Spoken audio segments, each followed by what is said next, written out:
వి gold trusted gold buyers తాకట్టులో ఉన్న బంగారాన్ని విడిపించి ఈ రోజు ఉన్న మార్కెట్ ధరకే కొనబడును. మరిన్ని వివరాలకు సంప్రదించండి 7710 welcome to RTV crime scene.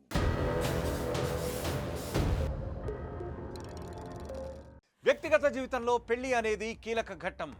ఎప్పుడైతే పెళ్లి జరుగుతుందో అప్పుడు వైవాహిక జీవితంలోకి ఎంటర్ అవుతూ ఉంటారు. అటు వైవాహిక జీవితంలో శృంగారం అనేది ముఖ్యమైన విషయం. శృంగారం అనేది భార్యాభర్తలిద్దరి మధ్య ప్రేమను పెంచడమే కాకుండా గొడవలు, కొట్లాటలు, మనస్పర్ధలు లాంటివి రాకుండా చేస్తుంది.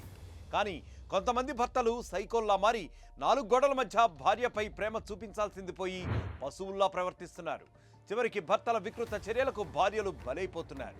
తాజాగా విశాఖలోనూ భర్త హింస భరించలేక ఓ ఇల్లాలు ఆత్మహత్య చేసుకోవడం ఇప్పుడు కలకలం రేపుతోంది.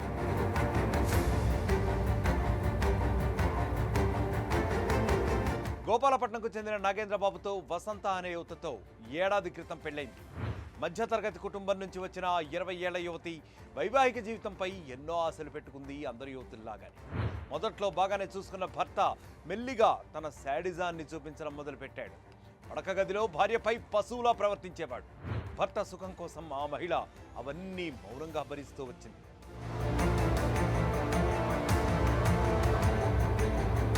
అమాయకుల్లా కనిపిస్తున్న నాగేంద్రబాబులో మరొక మృగం దాగి ఉంది.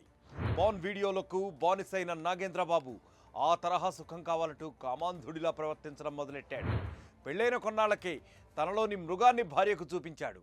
అసహజ శృంగారంతో ఆమెను శారీరకంగా, మానసికంగా ఇబ్బందులు పెట్టాడు. రోజురోజుకి భర్త పైశాచికత్వం పెరిగిపోయింది. భర్త పక్కన నిలబడాలి అంటేనే ఆమె వణికిపోసాగింది. భర్త చూపిస్తున్న శాడిజానికి తట్టుకోలేక చివరికి పుట్టింటికి వెళ్ళిపోయింది ఆమె. సంసార జీవితంలో సర్దుకుపోతే ఆనందంగా ఉంటుందని తల్లిదండ్రులు నచ్చజెప్పి మళ్ళీ ఆమెని తిరిగి కాపురానికి పంపించారు.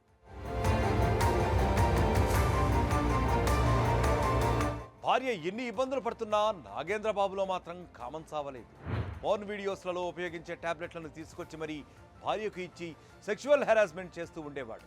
ఇదంతా పుట్టింట్లో ఎక్కడ చెబుతుందో అన్న భయంతో నాగేంద్రబాబు రివర్స్లో ప్లాన్ వేశాడు. వసంత కుటుంబీకులకు ఫోన్ చేసి తనతో ఆమె సరిగ్గా ఉండడం లేదంటూ ఆమెపైనే నిందలు మోపాడు. అంటే నాకు ఎస్టర్డే మార్నింగ్ వాళ్ళ హస్బెండ్ కాల్ చేశారండి. వాళ్ళ హస్బెండ్ కాల్ చేసి, అన్నయ్య అలాగా మీ మరదలు నాతో సరిగా ఇలా ఉండటం లేదు, ఒకసారి మీరు చెప్పండి ఏంటి అనేది, మరి నాకు ఇలాగ అవ్వటం లేదు, అది తను రావటం లేదు, ఎన్నిసార్లు చెప్పినా సరే రావటం లేదు అని చెప్పడం జరిగింది.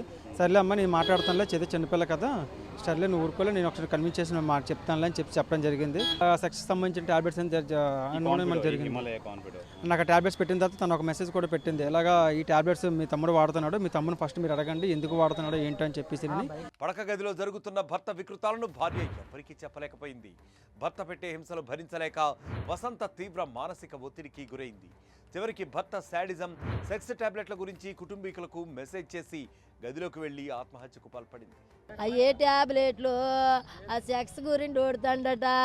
ఆ ట్యాబ్లెట్ల వల్ల నా కూతురిని భూదేతకి ఇచ్చినాడు, అడి ఎంత పని చేసినాడు, నేనేం చేస్తును, నా కూతురు చెప్పింది, అలాగే నమ్మ మగోళ్ళు కాదేటమ్మాలే మారుతారు అన్నను, అడియాక ఇంక మార్చిండు.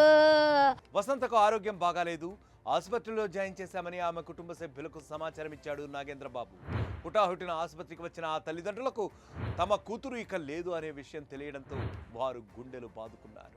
భర్త ఎవరైతే ఉన్నారో నాగేంద్రబాబు అని చెప్పి ఆయన ఆన్లైన్ చూస్తూ కంటిన్యూ యూట్యూబ్లో కొన్ని వీడియోలు అవి చూసి కొన్ని ఉద్రేకమైన ఏదైతే వాళ్ళకి ఉద్రేకం కలిగిస్తాయో అలాంటి ట్యాబ్లెట్లు వాడితే సెక్షువల్గా కొంత పొటెన్షి వస్తుంది అని నమ్మి అవి చూసి అదేవిధంగా ట్యాబ్లెట్స్ కొని అవి మింగడం, కంటిన్యూ అవి ట్యాబ్లెట్స్ వేసుకొని ఈ అమ్మాయిని సెక్షువల్గా సపోర్ట్ చేయమని హెరాస్ చేయడం.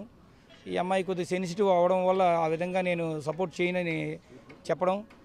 తర్వాత ఈ అబ్బాయి ఎవరైతే మృతురాలు భర్త ఉన్నాడో ఈ అబ్బాయి ఆ మృతురాలి తల్లిదండ్రులకి, బంధువులకి కూడా మీ అమ్మాయిని నాకు సపోర్ట్ చేయమనండి అని చెప్పేసి ఈయన తెలపడం. వాళ్ళందరూ కూడా అది కరెక్ట్ కాదని చెప్పి అటు ఇటు మందలించడం ఇవన్నీ జరిగాయి.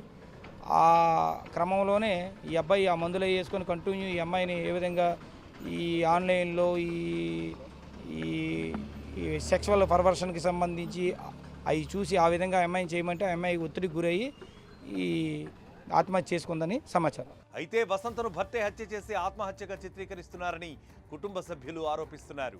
దీనిపై కేసు నమోదు చేసిన పోలీసులు ఇప్పుడు దర్యాప్తు మొదలుపెట్టారు. సెక్షువల్ హెరాస్మెంట్ తట్టుకోలేక వసంత సూసైడ్ చేసుకున్నట్లు ప్రాథమిక విచారణలో వెల్లడి. మారుతున్న కాలంలో పెళ్ళామంటే పడక గదిలో పడుకునే బొమ్మగా భావిస్తున్నారు కొందరు మూర్ఖులు, మృగాళ్ళు. ఆమెకు ప్రేమను పంచి సంతోషంగా చూసుకోవాల్సింది పోయి పశువుల్లా, మృగాళ్లలా ప్రవర్తిస్తున్నారు. ఇప్పటికైనా అర్థం చేసుకోండి.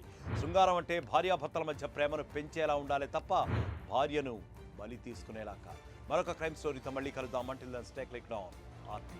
మరిన్ని వీడియోస్ కోసం ఛానల్ ని సబ్స్క్రైబ్ చేయండి. లేటెస్ట్ అప్డేట్స్ కోసం వాట్సాప్ ఛానల్ ని ఫాలో అవ్వండి. ఆ లింక్ డిస్క్రిప్షన్ లో ఉంది.